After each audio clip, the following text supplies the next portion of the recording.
हुआ जब हरियाणा की हार पर दीपक बाबरिया का कांग्रेस हाईकमान से हुआ सामना? आखिर क्यों है हरियाणा में कांग्रेस की हार पर रार? इसी पर करेंगे चर्चा। नमस्कार, सिटी का देख रहे हैं आप, मैं हूं आपके साथ ओम पांडे।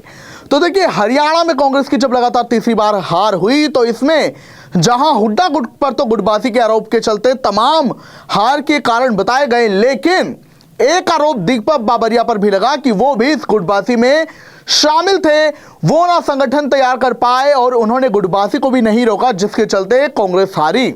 और इसके अलावा एक बात ये गौर करने की थी कि जब से हरियाणा में कांग्रेस की लगातार तीसरी बार हार हुई थी और खासकर टिकट वितरण था, उसके बाद से ही दीपक बाबरिया की तबीयत काफी खराब हो गई थी। वो काफी बीमार हो गए थे और जब से हरियाणा की हार पर समीक्षा की बैठकें शुरू हुई थी, उसमें भी दीपक बाबरिया गैर हाजिर मिल रहे थे। लेकिन आज दीपक बाबरिया हरियाणा कांग्रेस की जो हार हुई हरियाणा में, उसकी जो बैठक तीसरी बार बुलाई गई, उस बैठक में पहली बार दीपक बाबरिया, जो कि हरियाणा कांग्रेस के पूर्व प्रभारी हैं, वो शामिल हुए।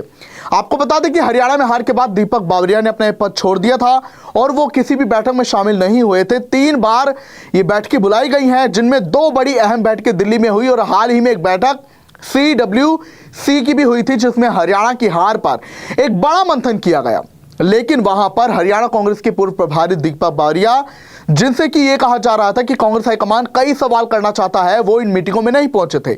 लेकिन आज दीपक बाबरिया जब इस मीटिंग में पहली बार शामिल हुए तो सबको चौंका दिया दीपक बाबरिया ने। और अंदर खाने से खबर आई है सूत्रों के हवाले से कि आज जब ये बैठक हुई तो दीपक बाबरिया से संगठन का हरियाणा में ना होना, इसको लेकर भी चर्चा की गई। वहीं आपको बता दें कि इसके बाद दीपक बाबरिया ने बैठक खत्म होने के बाद मीडिया से बातचीत की और उन्होंने मीडिया से बातचीत में कई बड़े खुलासे किए। उन्होंने कहा कि मुझे सुबह ही मैसेज आ गया था कि 10 से 15 सीटों पर गड़बड़ी है, धांधली है, और इसका मैंने उदय भान को भी संदेश भेजा था। इसके अलावा उन्होंने यह भी माना कि हरियाणा में 10 से 15 क्षेत्रों में टिकट वितरण में गड़बड़ी हुई, गलत तरीके से टिकट बांटे गए।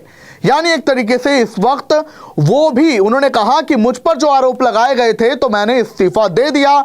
साथ ही उन्होंने यह भी कहा कि मुझ पर अगर आरोप है तो मैं हार की जिम्मेदारी लेता हूं। तो ऐसे कई बड़ी बातें उन्होंने कही। साथ ही संगठन बदलाव पर भी बड़ा बयान दे गए दीपक बाबरिया। आपको बता दें कि पहले जहां यह खबर थी कि कांग्रेस हाईकमान बड़ा फेरबदल करने जा रहा है हरियाणा कांग्रेस में, तो ऐसे में दीपक बाबरिया की तो छुट्टी होनी थी, हालांकि उन्होंने अपना पद छोड़ दिया।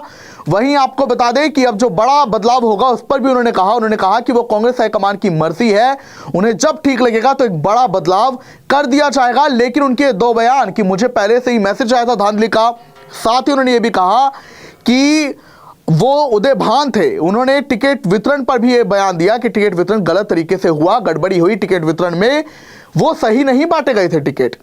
तो आपको बता दें कि दीपक बाबरिया अब ऐसे में रार साफ दिखाई दे रही है।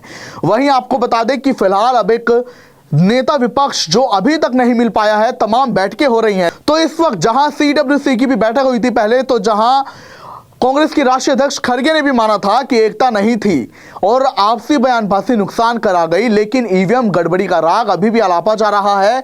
वहीं दीपक बाबरिया भी यही बात बोल गए। लेकिन बड़ा संकेत तो यही, कम से कम एक बात एक्सेप्ट कर ली गई है। दीपक बाबरिया ने भी यह बात कही थी कि जो गुटबाजी रही, टिकट वितरण सही से नहीं हुआ, यह हार का कारण बनी। और दूसरी सबसे बड़ी वजह संगठन का ना होना। उन्होंने कहा मीडिया से बातचीत में कि अगर संगठन हरियाणा में होता तो हम सेफ होते। वहीं आपको बता दें कि अब तक हरियाणा कांग्रेस की हार पर लगातार कांग्रेस मंथन कर रही है। वो दूसरी बात है कि अभी तक संगठन तैयार नहीं हुआ है, मंथन जारी है। इसी बीच 3 बैठकें बुलाई गई हैं हार की समीक्षा पर और आज तीसरी बैठक थी। इसके पहले फैक्ट फाइंडिंग कमेटी गठित की गई और उसमें भी कहा जा रहा है सूत्रों के हवाले से गुटबाजी को ही कारण बताया गया। और अब लगातार जहां दीपक बाबरिया भी संगठन का ना होना ये बयान दे गए, तो इतना जरूर बता रहा है कि जो प्रभारी थे, जिन पर पूरे हरियाणा का कार्यभार था, वो तक संगठन नहीं तैयार कर पाए। तो ऐसे में गुटबाजी और मानी जा रही कि किसी का तो पीछे से हाथ था जिसने ये संगठन तैयार नहीं होने दिया। वहीं आपको बता दें कि अब जब दीपक बाबरिया पहली बार इस बैठक में शामिल हुए, हार की समीक्षा पर जो हुई और उनकी तबीयत उन्होंने बताई कि अब ठीक है, इसलिए वो बैठक में शामिल हुए हैं। लेकिन अब लोगों ने कहना शुरू कर दिया है कि अब जब सारा माजा जो होना था हो गया, ऐसे में अब दीपक बाबरिया क्यों शामिल हो रहे हैं, वो तो अपना पद भी छोड़ चुके हैं। सिग्नस महाराजा अग्रसेन हॉस्पिटल पानीपत नवजात शिशुओं के लिए NICU की सुविधा उपलब्ध है। बच्चों की सभी बीमारियां जैसे दमा, खांसी, नजला, उल्टी, दस्त, बुखार, निमोनिया, बच्चों में शुगर व पीलिया आदि का इलाज किया जाता है। आज ही विजिट करें Cygnus Maharaja Agrasen hospital Panipat. Mobile number 9215163855।